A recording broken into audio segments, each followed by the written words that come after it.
So welcome to this class of network analysis and synthesis. Here in this class, we were discussing earlier first order circuit. So first order circuit was like this, that we were having a voltage source. It was connected through a switch.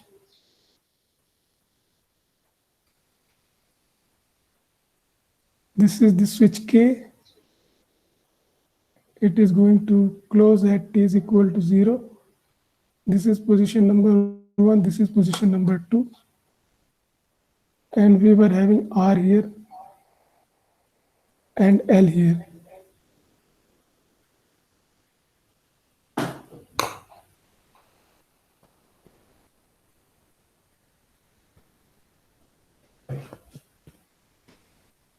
Now here in this circuit we have seen that this is voltage source, this is with plus minus, this is R, this is L, and for this we know that this is known as forcing function.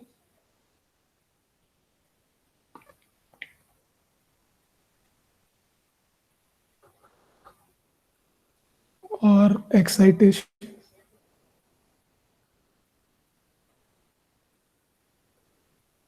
And the current which is established in this branch, suppose this switch is connected to K, then current will be flowing through this. And if it is connected to 2, then current will be flowing like this. So here we have I and T. So this current is known here as this current I. This I is known as dependent variable.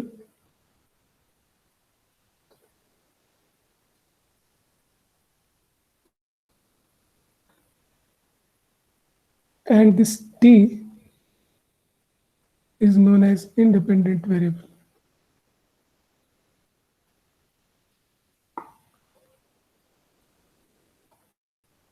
So these two variables we here have. This dependent variable is also known as X response. So we use terms like this, like we have this excitation, which is voltage source here. Then we get current, response, which is current here. So this is our response. This is our excitation in this case. So for this case, we have seen that we get a first order differential equation, and that differential equation was this LdI by dt plus Ri is equal to 0. And for this, we got a general solution, which was I of t is equal to k times e to the power minus t divided by L by R. This was general solution. General solution for this RL circuit. And then we have seen that its particular solution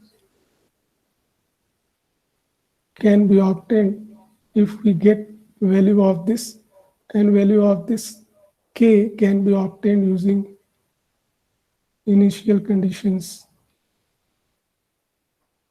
that we have seen earlier. So after evaluating initial condition, we get the particular solution. Particular solution comes out like this, V by R, when this t is less than 0, and V by R into e to the power minus t by L by R when t is greater than 0. This we call particular solution.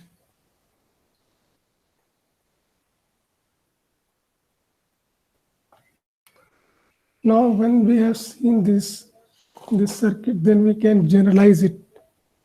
So how to generalize this circuit?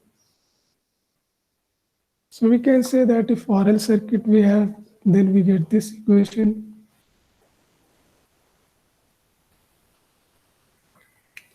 I is equal to 0. If we have capacitive circuit and you do calculation, you get the equations.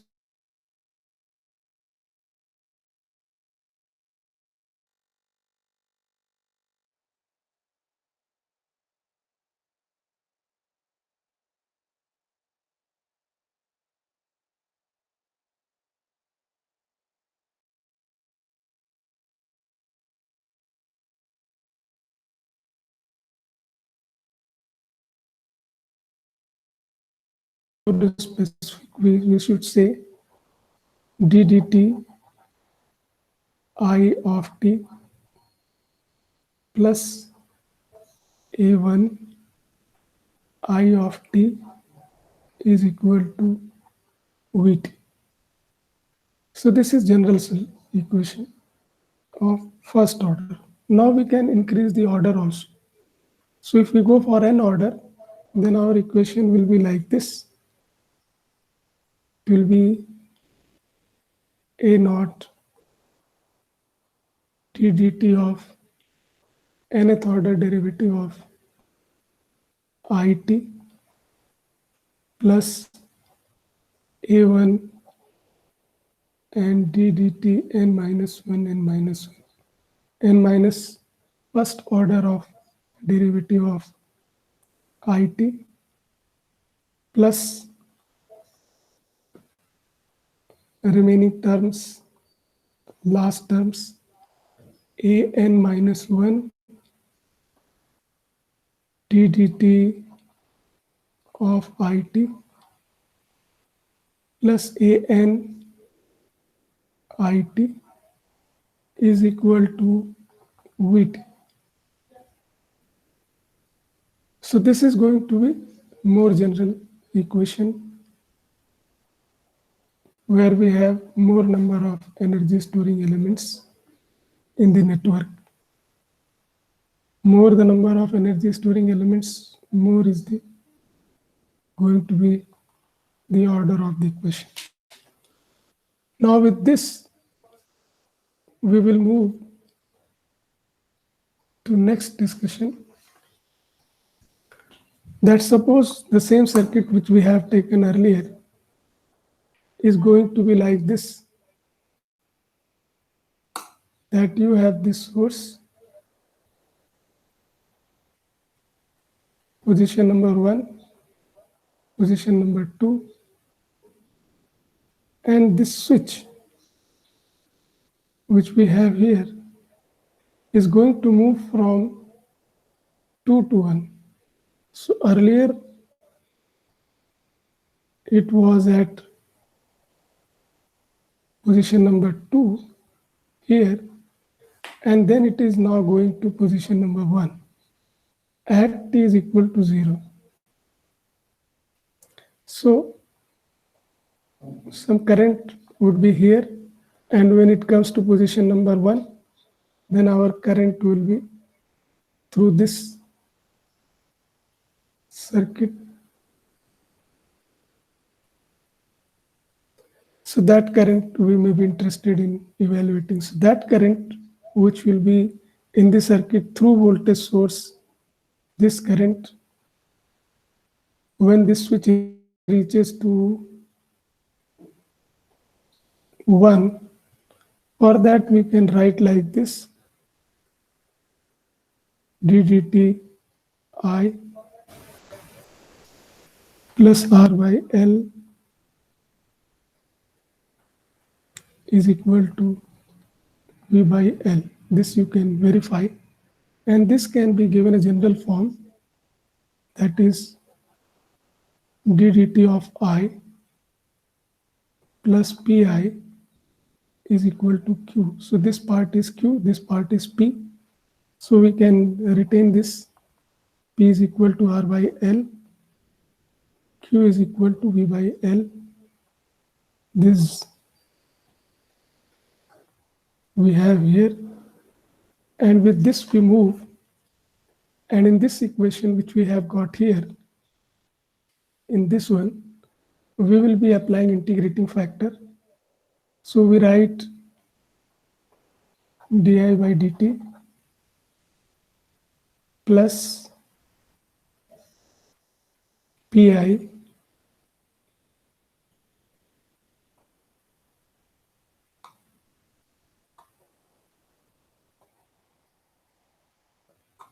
so plus this second expression pi and is equal to q. Now we apply e to the power pt, this p, and the same integrating factor is here also.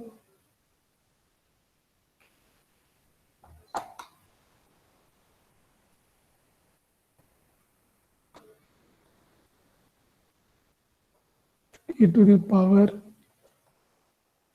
pt, and here also e to the power pt. Now here we can see that if we assume this part as x and this part as dy, and then we will find that p times e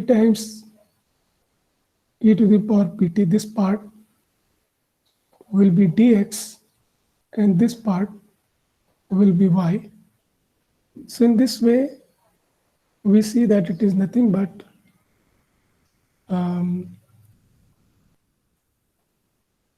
x plus x dy plus dx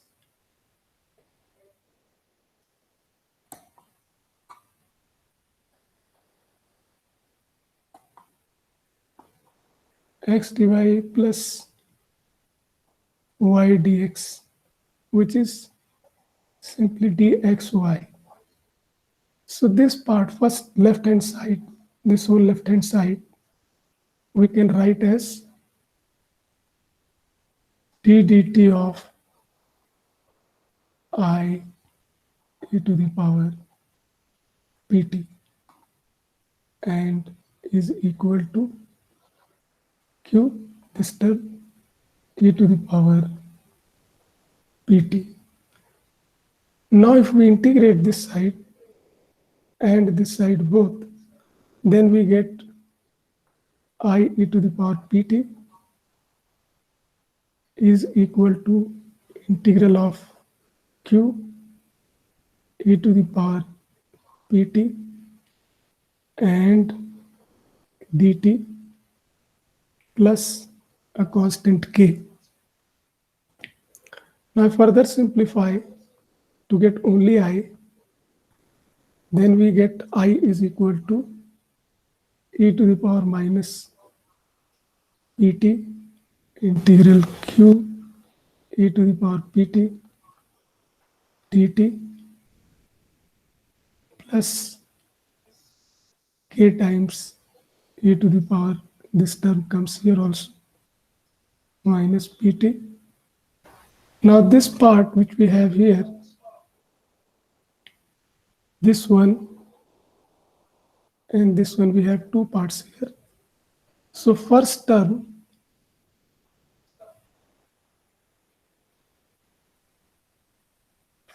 is known as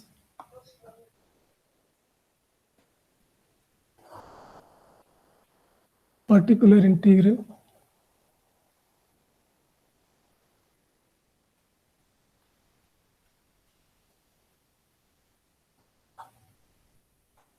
and the second term is known as complementary function.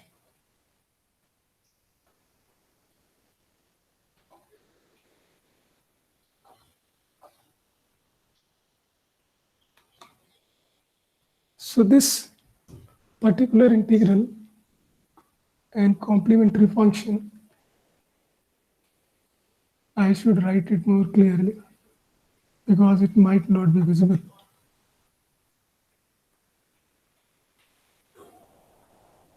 So this is known as complementary function.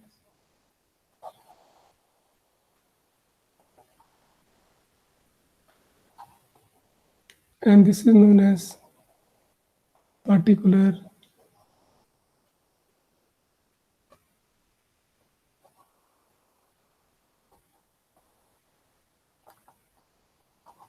integral. Sorry, this is particular. So this is first part is particular integral and second part is complementary function. Now this q you can see here, this q is related to our forcing function which was here. From this we got q. So it's related to forcing function. V is part of forcing function. So it's being decided by the forcing function, and complementary function will be decided, of course, by the initial conditions. And then if we substitute values of q from here and values of p from here in this equation, then we will get a new form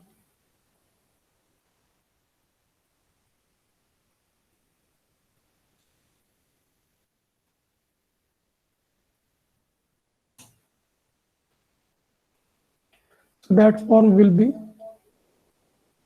I is equal to, after substituting that p and q, e to the power minus t L by R integral V by L T divided by L by R dt plus k times e to the power minus t divided by L by R. So if we simplify this, we will get V by R, and this for this whole term. And for the second term, we will get with minus sign V by R e to the power minus, here we have this t divided by L by R.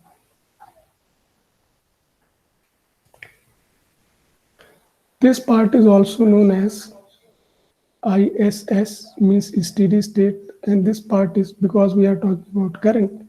So it is ISS, means steady state current. This is IT, means transient. So steady state part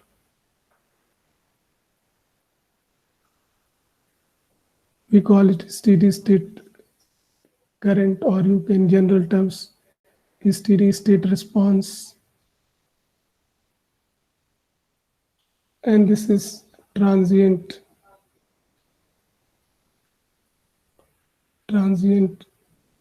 response or current, or response in more general terms.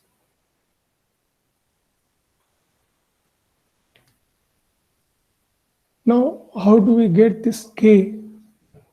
So we know that for this we need to use initial condition.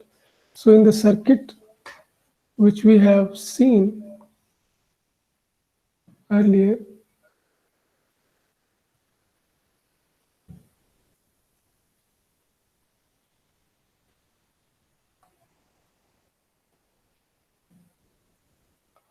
in that circuit we have seen that inductor was there, and due to inductor the current which was at t is equal to 0 minus will be equal to current at t is equal to 0 plus. And we know that before this switch changed this position, there was no forcing function, so there was no current in the circuit in a steady state, that was 0. So if we substitute this value in this general form of equation, these initial conditions, then we can evaluate k, and that will be this value with minus sign. So here I stop, and in the next class we'll discuss the next topic. Thank you.